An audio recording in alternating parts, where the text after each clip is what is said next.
नमस्कार छात्र मित्रों, श्री स्वामीनारायण गुरुकुल चित्तल ई क्लास में आपका हार्दिक स्वागत है। आज हम अभ्यास करेंगे विषय हिंदी कक्षा 12 आर्ट्स इकाई 12, जिसका नाम है रेडियम की आत्मकथा। साहित्य प्रकार विज्ञान कथा। लेखक का नाम है महावीर प्रसाद द्विवेदी। तो पहले हम महावीर प्रसाद द्विवेदी के बारे में अभ्यास करते, उनका परिचय प्राप्त करते हैं। देखिए, इस तस्वीर में आप लेखक को देख सकते हैं। जन्म 15 मई 1864, दौलतपुर गांव, रायबरेली, भारत। मृत्यु 21 दिसंबर 1938, रायबरेली, भारत। व्यवसाय लेखक और कवि। राष्ट्रीयता भारतीय। अवधि काल आधुनिक काल, द्विवेदी युग। विधा कहानी और उपन्यास। विषय निबंध, आलोचना और कविता। साहित्यिक आंदोलन भारतीय स्वाधीनता आंदोलन से प्रेरित देश प्रेम। उल्लेखनीय कार्य बिखरे मोती कहानी संग्रह। तो अब हम रेडियम की आत्मकथा के बारे में अभ्यास करते। तो पहले मैं आपको प्रस्तावना बताता हूँ। रेडियम क्या है?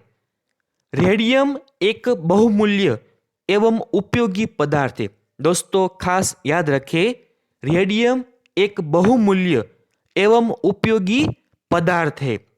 इसका मूल्य सोने और प्लेटिनम से कहीं ज्यादा होता है। चिकित्सा के क्षेत्र में इसका बहुत महत्व है और इसका उपयोग असाध्य बीमारियों के इलाज के लिए किया जाता है।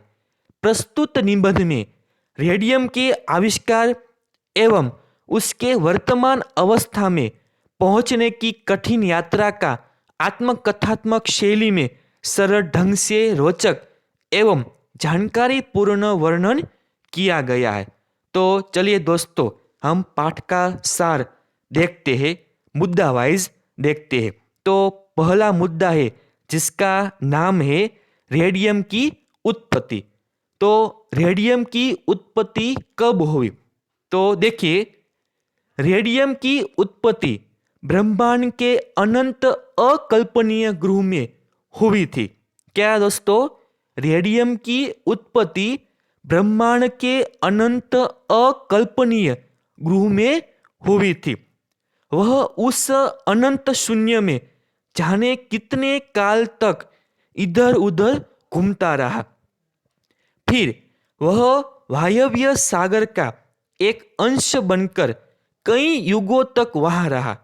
इसके बाद वह कई अरब वर्षों तक अत्यंत जलती हुई वस्तु का अंश बन गया। इसी तरह रेडियम की उत्पत्ति हुई। आगे का जो मुद्दा है जिसका नाम है पृथ्वी पर। रेडियम एक संसार से दूसरे संसार में, दूसरे से तीसरे और तीसरे से चौथे आदि अनेक ब्रह्मांडों की यात्रा करते हुए उस अग्निकुंड में गिरा जो सिकुड़ते सिकुड़ते पृथ्वी बन गया था। यह पृथ्वी के नीचे की तह में अपने सहचर धातुओं के साथ पड़ा रहा। यहाँ वहां जाने कितने करोड़ पद्म वर्ष तक यूं ही पड़ा रहा। अब हम आगे का मुद्दा देखते हैं जिसका नाम है वैज्ञानिकों के हाथ। धरती के ऊपरी भाग के कट कट कर समुद्र में डूबते जाने से रेडियम हजारों वर्षों में ऊपर की ओर निकलता गया। अंत में वह वैज्ञानिकों के हाथ लग गया और उन्होंने इसे मनुष्यों के सामने उपस्थित कर दिया। अब आगे का मुद्दा है जिसका नाम है रेडियम का निर्माण। रेडियम का निर्माण कब हुआ? तो देखिए, रेडियम का निर्माण विच ब्लेंडी नामक खनिज पदार्थ से हुआ था। दोस्तों, यह मुद्दा आपको खास याद रखना होगा। रेडियम का निर्माण विच ब्लेंडी नामक खनिज पदार्थ से हुआ था। एक वाक्य में पूछा जाता है, इसके पितामह यूरानियम थे और आयोनियम इसके पिता है। दोस्तों, खास यह बात आप याद रखें, इसके पितामह यूरानियम थे और आयोनियम इसके पिता है। यूरानियम को कुछ देर यूं ही रख दिया जाए तो इससे वह आयोनियम और आयोनियम से रेडियम बन जाता है। इसी तरह रेडियम का निर्माण हुआ था। आगे का मुद्दा है जिसका नाम है पारस पत्थर। पारस वह पत्थर है जिसके स्पर्श से लोहा भी सोना बन जाता है।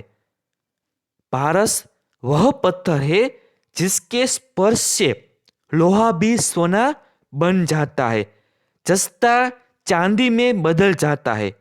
यह पत्थर भारतीयों के पास था, या वे निम्न श्रेणी की धातु को भी उच्च श्रेणी की धातु में बदलना जानते थे, पर पश्चिम के वैज्ञानिकों ने इसे नहीं माना।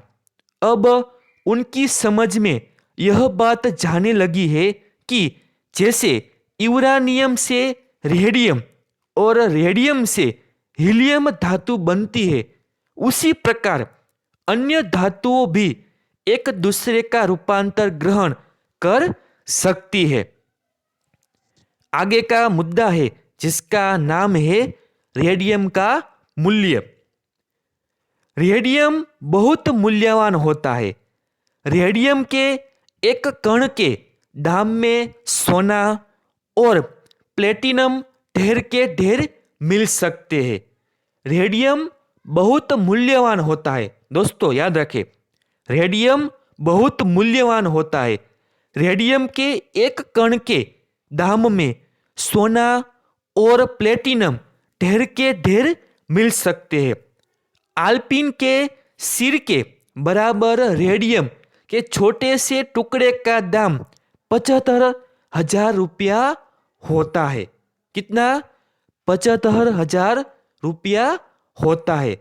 लंदन के मिडलसेक्स अस्पताल में रेडियम के 2 ऐसे छोटे कण हैं जिन्हें खुर्दबीन से भी नहीं देखा जा सकता। इसकी कीमत 30,000 रुपये है। कितनी? 30,000 रुपये है। आगे का मुद्दा है जिसका नाम है रेडियम की उपयोगिता। रेडियम से नासूर के रोगियों की चिकित्सा की जाती है। रेडियम से नासूर के रोगियों की चिकित्सा की जाती है। घाव के निकट जाते ही रेडियम की प्रकाश किरण घाव पर पड़ती है और उसका विष दूर कर देती है। रेडियम भविष्य में बड़ी बड़ी करामतें दिखाएगा। रेडियम के नाम से बनी कृत्रिम वस्तु घड़ियों में लगी होती है। कहाँ लगी होती है दोस्तों? घड़ियों में लगी होती है, जो अंधेरे में चमकती है। आगे का मुद्दा है जिसका नाम है रेडियम को छूना खतरनाक। दोस्तों, हम रेडियम को छू नहीं सकते क्योंकि रेडियम को छूना खतरनाक होता है। देखिए, रेडियम को छूना खतरनाक होता है। इसे छूने पर हाथ में बड़े बड़े फफोले पड़ जाते हैं और उनमें असह्य दर्द होता है। आगे का मुद्दा है भारत की अनेक खानों में। रेडियम भारत की अनेक खानों में विद्यमान है। इन्हें खोदकर निकालने की पहल करने की आवश्यकता है। तो इस तरह हमने रेडियम की आत्मकथा पाठ का सार देखा। तो आप भी इसी तरह मुद्दा वाइज पाठ का सार याद रखें। Thank you.